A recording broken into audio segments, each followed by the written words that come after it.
संदेश भेजते अपने संदेश वाहक से। इन्होंने छोटे छोटे राजाओं को इकट्ठा किया, इन्होंने 22 राजाओं को इकट्ठा किया साथियों। 22 राजाओं को इकट्ठा करके महाराजा सुहेलदेव जी ने उस 22 राजाओं का अगवानी महाराजा सुहेलदेव राजभर जी ने किया। और साथियों, नानपारा का मैदान आप जाएंगे, बहराइच में नानपारा का मैदान है, कुटला नदी के किनारे। मात्र 12,000 सेना थी, मात्र 12,000 सेना लेकर के महाराजा सुहेलदेव राजभर जी ने उस विदेशी आक्रांता की 2 लाख की सेना को गाजर मूली की तरह काटने का काम किए थे साथियों। ऐसा सुंदर हमारा इतिहास है साथियों, इतना गौरवशाली इतिहास है हमारे साथियों। हम ऐसे कुल खानदान के वंशज है साथियों।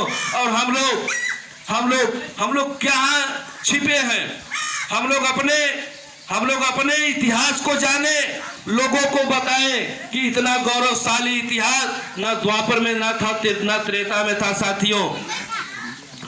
द्वापर में चाहे त्रेता में ऐसा भयानक युद्ध नहीं हुआ होगा। इसलिए साथियों की मैं आपको बता देना चाहता हूं कि भगवान राम और रावण की लड़ाई 7 दिन की हुई थी। भगवान राम और रावण की लड़ाई 7 दिन की हुई थी। और महाभारत का युद्ध 18.5 दिन का हुआ था। और महाराजा सुहेलदेव राजभर जी का युद्ध और उस विदेशी आक्रांता से महाराजा सुहेलदेव राजभर जी का युद्ध 22.5 दिन का घनघोर युद्ध हुआ था साथियों। उस तपती हुई धूप में, वो जून का महीना था जब युद्ध हो रहा था। तो साथियों, इतना गौरवशाली हम लोग का इतिहास है। महाराजा सुहेलदेव राजभर जी ऐसे नहीं थे साथियों। इनको शब्द वेदी बाण भी चलाना ये जानते थे। धरती पर सिर्फ 3 लोग थे जो शब्द वेदी बाण चलाना जानते थे। एक थे भगवान राम के पिता दशरथ, दूसरे राजा थे पृथ्वीराज चौहान, और तीसरा राजा चक्रवर्ती सम्राट राष्ट्रवीर राजभर महाराजा सुहेलदेव जी, जो मात्र 18 वर्ष की आयु में शब्द वेदी बाण भी चलाना जानते थे साथियों।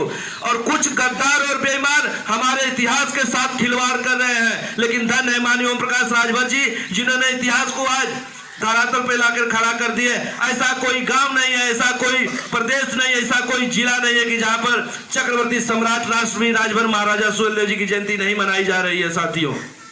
इतना सुंदर हम लोग का इतिहास है। आज नेताजी आपके लिए ये लड़ रहे हैं साथियों, आपके हक हिस्सा अधिकार के लिए लड़ रहे हैं। तो आपको पहले तो अपने इतिहास के बारे में जानना होगा साथियों। लोग कहते हैं कि जो समाज अपना इतिहास नहीं जानता, जो समाज अपने बड़े बुजुर्गों की कदर नहीं करता, वो समाज कभी तरक्की नहीं करता है। तो साथियों, सबसे पहले आपको अपने समाज और अपने बड़े बुजुर्गों की कदर करना है।